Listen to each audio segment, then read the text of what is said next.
Agriculture. Between 10,000 and 20,000 years ago, some human populations began to control their environment in new ways. This was a gradual transition from foraging, not a sudden one. Hunter-gatherer populations back then, like hunter-gatherer groups now, were selective and exerted some subtle influences on their environment. Dropping seeds in well-watered soil meant finding a fresh supply of food when people passed by again the next season. Weeding the patch or placing different plants next to each other meant observing a better yield later. Over time, such subtle encouragements added up, and plant species changed to reflect human intervention. Yet these minor changes could be for nothing if other people or animals harvested the crop first.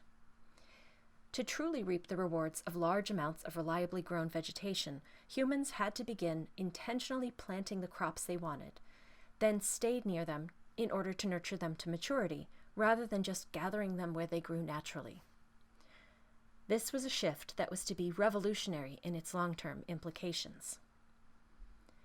These early agricultural practices are referred to as horticulture, small-scale subsistence farming that exists alongside hunting and gathering or animal husbandry, and generally produces only what they can consume. Then, around 12,000 years ago, humans around the world began to systematically control the planting, growth, and form of the plants they use most intensively, and developed irrigation systems to control water for their crops, dramatically increasing yields. Perhaps the two most revolutionary aspects of this change were the development of permanent settlements and the subsequent growth of human populations.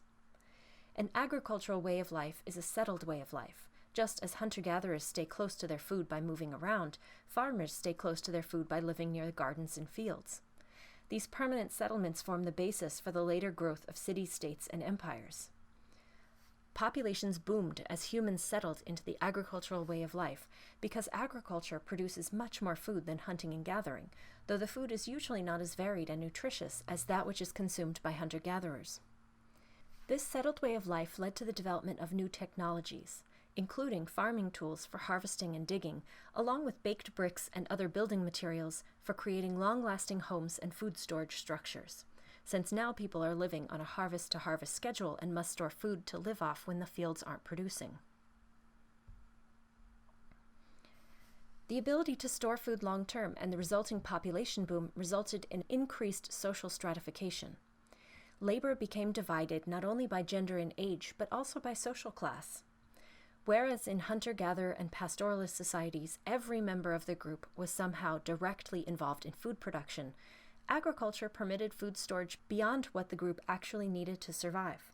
So craft specialization developed where some members of the group focused their time on non-food production tasks, whether metalsmithing, teaching, or leading. The subsequent development of elites resulted in more intra-group violence and systemic social stratification.